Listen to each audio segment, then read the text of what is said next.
Hey guys, it's Mathel here once again, and I've inadvertently kind of made a bit of a tanky character for a change. It's not something I typically do. I do think that if a character is a bit too tanky or just takes some really good damage, it makes my gameplay a bit lazier and I don't enjoy it quite as much. But it just felt like I had no choice because I am playing Spectral Shield Throw and Shield Crush, and the idea behind it is the alt qualities. With or without them, honestly, I think I've wanted to play Shield Crush and Spectral Shield Throw for a league or two now. Ever since it got nerfed, I thought, yep, everyone's gonna just like drop it, but it looks pretty good still, and I want to give it another test. And I think the easiest way of making it really good right now would be the Omni Amulet, of course, and I thought that would just be a bit too easy as well, since that's going to make pretty much any attack build fairly busted, I think. So I wanted to go the alt quality route, since that looked pretty interesting as well, and the alt qualities with the Ashes Amulet gives it 50 extra crit multi per 100 energy shield. So the idea behind these typical Spectral Shield Throw and Shield Crush builds is you get a decent amount of evasion on your shield and also some energy shield, and you get about 1500 evasion, 300 energy shield. So in this case we are getting 150 crit multi from the alt qualities, and then also a pile of crit multi from the jewel that is specific to shield, Seething Fury, I think, something like that. Essentially I think I'm at something like 300 crit multi just from getting those things together. So with all of that in mind, like getting a lot of crit multi without putting anything on the passive tree, I figured an Inquisitor makes sense because you get a lot of crit from stacking strength and int, and at that stage you don't really need to invest anything on the passive tree. So as it stands, I currently have absolutely zero passives on the tree related to crit, and I'm sitting at like 500 crit multi and 60 or 70 crit, something like that. And in the end, it's working out really well. So it's a full conversion build, fizz into LE conversion, and hits pretty damn hard with the amount of multi it's got. It means that we can focus entirely on without having to take any crit passives. We are focusing entirely on some defensive nodes and a bunch of increased damage nodes instead of like percent crit or crit multi. It's more like shield damage, LE damage, some spell damage as well, because I'm also utilizing Crown of Eyes in this build. The gear is pretty interesting for this one, and I'll show you that all in a sec, and it's all handcrafted, so it's doable with the right amount of investment.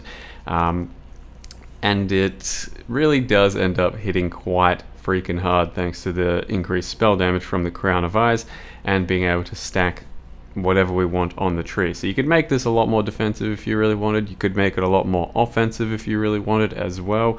But currently I figured I'd try and get a decent amount of block in the build. I think I'm sitting at about 60 and 45 spell block, bunch of armor, bunch of energy shield, bunch of regen, and it makes for a pretty damn thick character. As well as that, you pretty much always have Fortify up, so it's not really commonly used anymore, Shield Charge and Fortify, because it just won't give you that many stacks. But since we are actually scaling our shield damage, Fortify is almost always at a max of 20 stacks. And you could even, if you really want, make this type of a build to just clear with Shield Charge and do primarily Shield Charge damage. But unfortunately, Shield Charge itself feels a bit clumsy these days, thanks to, I don't know, fucking something. The pathing, obstacles on the ground, the area it's got, something about it changed a good while back, and it just doesn't really lend itself to a good play style and clear skill anymore. But you can if you really want to. Otherwise, as you can see, we are using Spectral Shield Throw for clear, and I've got Awakened Fork attached to that. I still plan on trying out some other shit like Chain, Pierce, etc., but I think Awakened Fork is a really nice way of doing it. It's just on a 4-link and it hits for like 2 million damage or some shit, so it's hitting like an absolute truck and clearing really nicely. And then I've got Shield Crush as my main 6-link, not optimized at the moment, so it's basically like a 4 or 5-link as well. but it's what is doing our single target damage in the build. And because of this type of a setup, it means I don't really need a scale area either, because Shield Crush isn't used for clear, so we don't need it for area, and Spectral Shield Throw just has a bunch of generic regular damage, so we didn't take any projectile specific damage either. So it really means that we can scale extremely comfortably through all kinds of just normalized damage, attack damage, LE damage, spell damage, nothing too special, and it's going to work for both of our skills. It's been very good, quite possibly build of the league already, and it's just hit high level 80s, but either way, let me show you how I've put it together. So here we are, character, another door, Dies of Cringe, level 89. I think it's my third Inquisitor of the league, but just feels pretty good in the current meta with self-cast and all kinds of other shit you can do. I don't know, I'm a fan of Inquisitor, and then, yeah, Dies of Cringe, because chat's cringing at me. In any case, it's currently level 89, 5.3k HP, 2k yes, can go a lot more if we really need to, but so far feels pretty comfortable. And like I said, building around Ashes once again, you can easily build fucking 40 builds with Ashes, but it's not super interesting in this one, but it does help us out quite a bit if we really want to build into it with Divergent Shield Crush and Phantasmal Spectral Shield Throw. So as you can see, the alt qualities are 50 to crit multi per 100 max energy on energy shield on shield. So the thresholds for your energy shield are obviously 100, 200, 300, and basically what you're looking for on a shield is just get an eye level 86 Supreme Spiked Shield, get it to 25 to 30 quality with fossils, and then just dense fossil spam and good stuff will happen.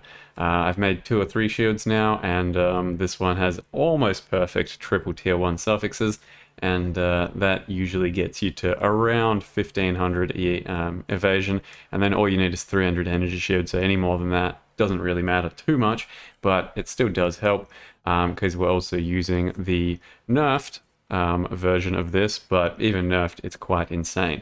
0.15 to offhand crit chance per 10 ES, and 4 to offhand crit multi per 10 ES as well. So with this, we're roughly usually around, let's say 120 multi from the duel, and about 150 from the thing. Alt qualities, so you're looking at 270 multi before any investment has been made. Pretty crazy stuff, I think. So then it lets your entire passive tree, like I said, be revolved around other shit. So not a single crit node on the tree at the moment, unless you count... No, this doesn't even have crit anymore. Yeah, no, nothing. Okay, so there you go. Most of our crit is then coming from Righteous Providence, which is 50 strength and int, and then crit, depending on whichever one's lowest. So I've got it to a decent level where my int is my lowest one. It's worth 360 crit. So what else do we talk about? Basically, yep, Ashes Stars just for that, and then I'm also running Crown of Eyes, mostly because I wanted to try and craft a certain weapon that would then give me even more damage based off of spell damage, and so increases in reduction spell damage are 150% of their value. So if you get 100% spell damage on your weapon or some shit, it means you get 150 attack damage to your skill. So something like a Mark of the Shaper is worth 150 damage to our build, a bit more even. So 93 spell goes into attack, and then 25 early damage on top of that as well. So this thing is absolutely insane for this type of a build, or for any attack-based build with a Crown of Eyes. And then also Iron Will gives us a nice benefit too, since we do have a lot of strength. But the weapon I wanted to make was kind of a dual Fizz as extra weapon with some spell damage, and turns out it was pretty damn easy to make. Basically, we're just using Essences of Woe until we get a tier 1 Fizz as extra, and in this case we had Cold, and then had 2 suffixes, 1 spare prefix, cannot roll attacks on it, slam it with an Exalt, but not an actual Exalt, so it's a bit cheaper than that to use. Cannot do prefixes, cannot roll attack modifiers, so that's 1 Exalt, and I think I have another one I can kind of show you the process on. a bit better if I can find where the fuck it is. If I know what I'm doing, I don't. Give me a second. I feel like I had another one. Do I? Maybe. Don't I? Where is it? My tabs are a mess. Leave me alone. Don't judge me. Alright, here we are. This one. So basically, I was just using Essences of Woe until something like this happened. It happened on the other one and I finished it off. But since it's got two suffixes, you can then roll cannot do attacks, and then it's got one spare prefix. Or you can just, anytime you see the combo like that, if you've got another prefix on there, annul until you get that off. So it's pretty common to see these types of rolls. In any case, so then you do that, and then it's something like a 30 to 40% chance to get the other percent on there as well. And save yourself an exalt. You can go to the bestiary and use just an extra shaper mod. So add a mod to a shaper item. Just with these beasts, they're not too expensive. Saves you a bit on an exalt cost there. It just adds a mod to a shaper item, doesn't add a shaper mod, but in this case, it's pretty likely to get an extra fizz. And then, of course, prefix cannot be changed, Veil, Chaos it, and we've got the double damage, and then we can craft the minion attack speed on there. Or you can do something else, like double damage again, crit multi, some shit like that. But I do have these minion nodes over here, this one, and it gives us a lot of extra attack speed in the build, and a little bit of extra damage. Damage is kind of whatever, because I already have a lot of percent damage from the build, but a bit extra doesn't really hurt. So that thing gets us going. Otherwise, dense fossils, once again, got the prefixes in. Pretty easy to then just prefix cannot be changed, and Veil Orb once again, and 20% double damage focus. That thing unveils pretty commonly. Otherwise, we're looking for all kinds of different suffixes: block, accuracy, attack speed, chaos res, spell block, etc. I'm currently overcapped on lightning and need to change a bit of code, so that kind of did nothing, unfortunately, that last suffix. And as far as interesting gear is concerned, also the gloves. Gloves are a primary slot for some of the conversion in the build, so basically I got some fractured attack speed and then just kept Veil Orbing it until something good happened, and it ended up hitting life and a Veil.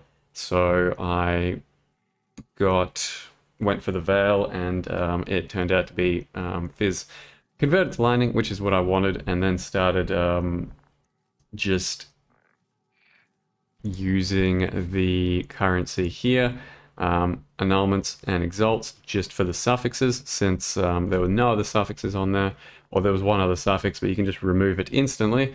If Eater of Worlds, I think, is the dominant force, then you can just add remove as many times as you want until you hit something that you want. And in this case, I was going for accuracy, and then I just crafted the attack speed focus thing.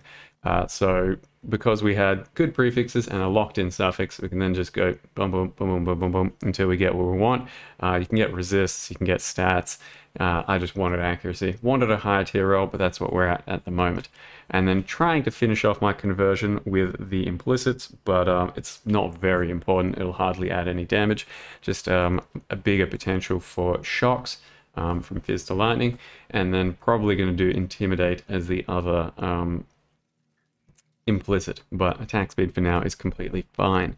I then grabbed a ring. This thing was 10C, so I don't know.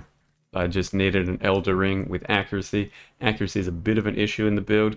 I would like to, use precision, but don't have room on my current reservation. So just needed a ring with some accuracy, and then add int as well. So those three suffixes on this Elder Ring cost 10C. I then, of course, did a suffix cannot be changed and a Veil, and wanted life and some mana cost. Mana cost is only important if you're going to reserve as much as this. Otherwise, it is pretty damn easy to sustain. So then, for our reservation, we're running Hatred, a Blood and Sand, which is just purely in blood stance for more area damage for our Shield Crush. Herald of Ash, which with Sun Prism makes our explosions look pretty cool and all that. but you can use Herald of Purity for more damage instead if you want. Tempest Shield, Determination, Defiance Banner. So that puts us at like, I don't know, a pile of thickness and pile of defenses and shit. And it feels pretty damn tanky with all the, you know, Inquisitor regen nodes and then Divine Shield. You do feel pretty thick. And trying to just get a Brutal Restraint or a Lethal Pride in one of these 3 nodes and, you know, ideally double damage. Some attack speed. Dexterity is good too. This one currently just does 15 attack and cast speed. That's pretty much it. And then a little bit of accuracy, and 30 int is worth 30 crit for me, so not a terrible node either. Otherwise, yeah, getting some chaos res. I had made this belt from a previous character, which is just essences of spite spam and a bit of resist, which one of them is currently wasted. And yeah, so shield throw, crit at the moment, but I'll probably swap that to inspiration. Early damage with attacks and awaken fork. And over here is shield crush, early damage with attacks, inspiration, hypothermia. Currently using fizz to lightning and added fire, but they're both bad for this setup. It's not going to do much damage. We're going to want probably conk effect and multi-strike in the end. Or you could use crit strikes if you think the area gets a bit too bad. Otherwise, I think that's it. Shield charge attached to fortify and faster attacks. I would have liked a life tap on it. I've actually run out of sockets to do anything else at this point. I do have Phantasmal Ancestral Protector for more attack speed. This last socket's going to be Assassin's Mark, and I still got to do a little bit of something about the mana. So currently that's the character. Hopefully I got some really good news for you. The Watcher's Eye just does block. Just block determination, that's it. Hopefully I got some good news for you in the next video about how it crushed the end game, but it's felt really good for mapping. It's probably my best character this league. Spark does faster, but this is still pretty fast while maintaining a whole lot of thick. So we'll see how it shapes up. Hopefully build the league. I'm loving the playstyle so far. Thank you very much for watching, and see you next time.